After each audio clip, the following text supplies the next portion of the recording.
Hello friends, welcome back to my channel దక్క village blogs. అంటూ బాండి పెట్టుకొని అందులో పల్లీలు, ఎండు కొబ్బరి, కాజు వేసుకోవాలి, వేయించుకోవాలి. కొంచెం ఎర్రగా అయ్యే వరకు వేయించుకోవాలి. ఫ్రెండ్స్, సబ్స్క్రైబ్ చేసుకోండి నా ఛానల్ని. కొత్తగా చూసే వాళ్ళు సబ్స్క్రైబ్ చేసుకోండి, సపోర్ట్ చేయండి, లైక్ చేయండి, కామెంట్ చేయండి. ఫ్రెండ్స్, ఇలా వేగనిచ్చినాక అన్నీ తీసుకోవాలి, పక్కకు తీసుకోవాలి. ఇది వంకాయ మసాలా కుక్కర్లో ఎట్లా చేసినా చూడండి.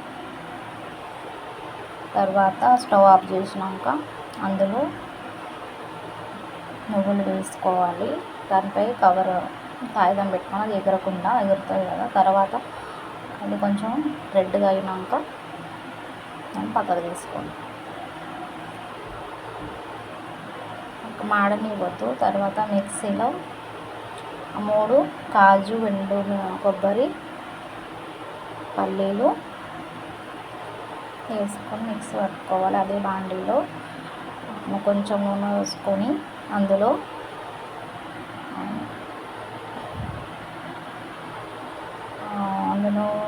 ఉల్లిగడ్డ, టమాటా, పచ్చిమిర్చి, ఒక అల్లం ముక్క వేసుకోవాలి. ఒక్కొక్కటి తీసుకున్నా నేను. వేసుకున్నాక వంకాయలు కోసి పెట్టుకొని ఉప్పులు వేసుకోవాలి. ఉప్పు నీళ్ళ ఇది మనం మిక్సీ వేసుకున్నాం కదా, అది పౌడరు. అందులో ఉప్పు, కారం వేసుకోవాలి. నేను అది ఎవరెస్ట్ మిర్చి పౌడర్ వేసుకున్నా, ఎందుకంటే పచ్చిమిరపకాయలు వేసుకున్నా కాబట్టి నేను కొంచెం అది వేసుకున్నది కారం ఉండదు, టేస్ట్ బాగుంటుందని వేసుకున్నాం. కలుపుకోవాలి మంచిగా,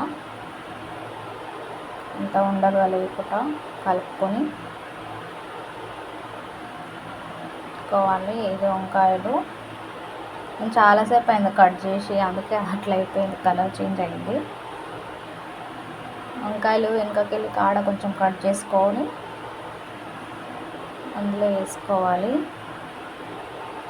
తర్వాత బాండి పెట్టుకొని కుక్కర్లో ఆయిల్ పోసుకోవాలి. కుక్కర్లో ఆయిల్ పోసుకొని అందులో ఆవాలు, జీలకర్ర వేసుకోవాలి, వేగనివ్వాలి. అందులో మనం ఉల్లిగడ్డ, టమాటా మిక్స్ చేసినాం కదా, అది వేసుకొని కొంచెం ఆయిల్ పైకి వచ్చే వరకు, పచ్చి వాసన పోయేంత వరకు కొంచెం వేగనివ్వాలి. ఆయిల్ పైకి వచ్చింది, దాంట్లో కొంచెం ఉప్పు వేసుకోవాలి. అందులో వేసుకున్నాం కదా మనము, అందులో కొంచెం వేసుకోవాలి. తర్వాత మనం నింపుకున్నాము, స్టఫ్ చేసుకున్నాము వంకాయలు, అలా ఒక్కొక్కటి వేసేసాడు.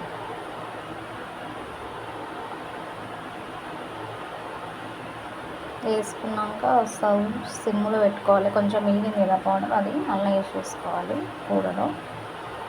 తర్వాత కొంచెం వాటర్ పోసుకొని సిమ్లో పెట్టుకోవాలి. సిమ్లో పెట్టుకున్నాక పసుపు, ఇంకా చూడండి ఒక విజిల్ అయితే వచ్చేస్తుంది, స్మూత్గా వస్తుంది, స్మెల్ గిట్ట బాగుంటుంది. ఏం మసాలాలు ఏం వేయలేదు, ఓన్లీ ఉప్పు, కారం, పసుపు అంతే. చాలా టేస్టీగా, చాలా బాగుంటుంది. పిల్లలు ఎవరైనా తినవచ్చు, ట్రై చేయండి.